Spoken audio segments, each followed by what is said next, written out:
Isso aí, entra no ar com você mais um programa Cabeça para Cima que você pode assistir pela Rede Boas Novas de televisão e também pela internet no site www.boasnovas.tv. Já sabe, né? Pela internet você pode usar o seu computador, o seu smartphone, o seu tablet. Isso significa que a Boas Novas vai com você onde você estiver, em qualquer lugar do Brasil e do mundo, sempre abençoando a sua vida com uma programação diferenciada, de cunho cristão, sempre um programa que você tem a garantia de poder assistir com tranquilidade junto com qualquer pessoa da sua família. Boas Novas, abençoando vidas. Nós queremos agradecer a todos vocês que têm nos enviado mensagens falando sobre a nossa programação, nos dando feedbacks. Eu relembro que quando você faz isso, você nos ajuda, você nos garante que estamos no foco daquilo que queremos fazer. Essa é a nossa missão, abençoar vidas, falar do amor de Jesus a todos os povos. A Boas Novas é, na verdade, uma grande missionária. E quando você nos ajuda a cumprir essa missão, você também está sendo um missionário. É o que acontece com os nossos semeadores. Você que ora pela Boas Novas, você que contribui financeiramente para que nós possamos alcançar os nossos objetivos, para que possamos estar no ar 24 horas por dia com essa programação diferenciada, você também é um missionário. Por isso, querido semeador, nós oramos por você, nós rogamos ao Senhor que Ele abençoe a sua vida e que Ele possa atender os desejos do seu coração. E desafiamos você que nos assiste, que tem se sentido abençoado, para que você venha fazer parte do exército de semeadores de Boas Novas. Nós precisamos de você. Você pode fazer diferença nesse exército, sim, orando pela Boas Novas e contribuindo com qualquer valor que você sinta no seu coração que pode e que deve contribuir. Nós não definimos valores porque nós entendemos que isso é uma decisão sua, sua com Deus. Porque o que importa não é o tamanho, não é a quantidade com que você contribui. Na verdade, é o mover do teu coração. Porque é esse mover do teu coração que vai fazer diferença diante de Deus. E Ele é quem vai usar esses recursos de forma plena, multiplicando, fazendo chegar na hora certa, de forma que nós tenhamos também o nosso maná de cada dia. Por isso, você que nos assiste ainda não é um semeador, liga agora 2126-6300 ou entra no nosso site, o www.boasnovas.tv e seja um semeador de Boas Novas. Venha fazer parte do grande exército de semeadores, porque o Senhor deu a ordem e belos, grandes, bondosos são os pés daqueles que semeiam Boas Novas. Cabeça para Cima de hoje vai falar com você mais uma vez sobre um assunto muito especial. Você sabe, todas as pessoas, quando elas fazem 60 anos, sejam homens ou mulheres, elas entram no campo dos idosos, elas passam a ser consideradas idosos e ganham direitos especiais. Cabe ao governo proteger os idosos e garantir que os seus direitos eles sejam cumpridos. Mas aí vem uma pergunta: quais são esses direitos? Quais são os direitos dos idosos? Só deles, particularmente deles. E como garantir que esses direitos sejam efetivamente cumpridos? É o que queremos saber no Cabeça para Cima de hoje. Vamos conversar com vocês e aprender um pouco mais sobre direitos dos idosos. Começamos com o nosso informativo e tem um time ali super bacana para nos ajudar a entender mais sobre esse assunto. O Estatuto do Idoso foi aprovado em setembro de 2003, ampliando os direitos dos cidadãos com idade acima de 60 anos e instituindo penas severas para quem desrespeitar ou abandonar pessoas da terceira idade. Segundo estimativas do IBGE, o Brasil tem cerca de 20 milhões de idosos, número que representa 10,8% da população total. A expectativa é que em 2060 o país tenha 58 milhões de pessoas idosas. O que explica esse aumento não é só a melhoria da qualidade de vida, mas também a queda na taxa de fecundidade dos últimos 50 anos. É preciso que as pessoas se conscientizem de que os idosos devem ser tratados com respeito, carinho e muita atenção. Eles contribuem para um mundo moderno, pois a sua experiência de vida se traduz em conhecimento. Pois é, Você viu o nosso informativo, a gente quer conversar aqui sobre direito do idoso, né? Você já conhece os direitos dos idosos? Você tem se preocupado com essa questão? Tendo ou não um idoso na sua casa, é bacana conhecer. Serve, né, para a gente no grupo mais próximo e serve também para cada um de nós como cidadão, para poder conhecer, respeitar, cumprir e fazer cumprir todos os direitos do idoso. Você é daqueles que chega no supermercado e fica incomodado se um idoso passa na tua frente? Ele tem direito, né? E a gente hoje, no Cabeça para Cima, quer conhecer um pouco mais sobre esse assunto. Direitos do idoso é o nosso tema. Aqui no estúdio, para nos ajudar a entender melhor, eu recebo a Sandra Rabelo, ela que é formada pela Sociedade Brasileira de Geriatria e Gerontologia, também coordenadora do curso Cuidadores da UERJ e é presidente do Conselho Estadual de Defesa dos Direitos da Pessoa Idosa e ainda é membro do Conselho Nacional do Direito do Idoso. Tudo sobre o assunto, né? Quer dizer, é fera. Obrigada, você vai, assim, ajudar a gente a dominar esse pedaço, né? Vamos contribuir. Obrigada. Muitíssimo obrigada por estar aqui com a gente. Obrigada. Tá bom? Também conosco o Franco Albano, ele que é delegado de Polícia Civil e pastor na Igreja Batista do Recreio, aqui na Barra, no Rio de Janeiro. Muitíssimo obrigada. Obrigado, Celeste. É um prazer estar aqui com vocês. O que um delegado faz aqui para a gente falar de direito do idoso? Uma das funções de um delegado de polícia é, na parte da violação do direito, trabalhar para que esse direito seja reparado na medida do possível.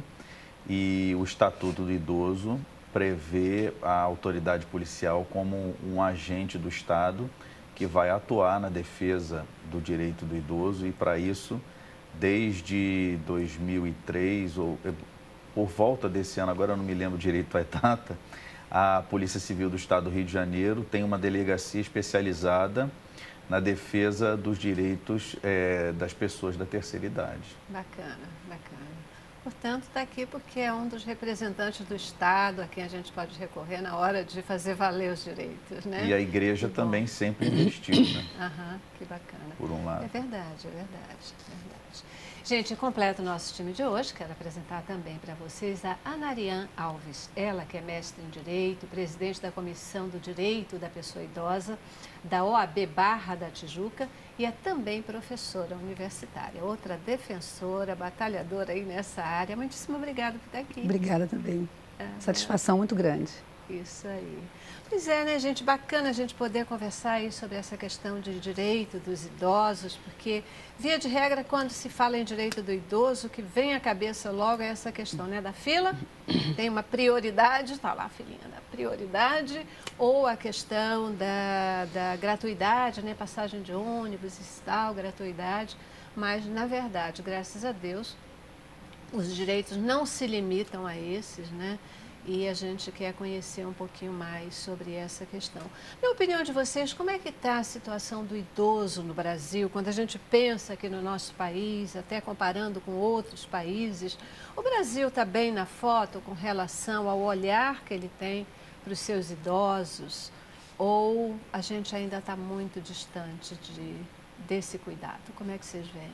Posso comentar? Claro. Bom, como conselheira e presidente do Conselho Estadual da Pessoa Idosa, a gente tem uma luta muito grande ainda, desde 2003, quando foi sancionada a Lei de Proteção à Pessoa Idosa, né, o Estatuto do Idoso, que a gente não consegue ainda implementar os artigos ali contidos nessa lei. Então, a gente, na verdade, dos 108 artigos, a gente não tem nem 25% ainda implementado na vida da pessoa idosa e a gente precisa garantir isso. São 11 anos de lei e ainda tem muito pouco sendo garantido para a vida das pessoas idosas no Brasil e a gente precisa realmente avançar, porque o Brasil atravessa um processo de mudança no perfil demográfico espantosa e se a gente não fizer nada, o Brasil vai enfrentar uma dificuldade muito grande com relação às pessoas que vivem aqui, que têm 60 anos, como você disse,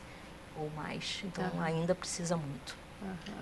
Enquanto a própria sociedade, pegando uma boa carona no que ela está fazendo na colocação, Em que pese estarmos envelhecendo, podemos dizer hoje que nós somos um país longevo. É verdade. Nós, enquanto pessoa, individualidade, precisamos ter a consciência que envelhecer é direito.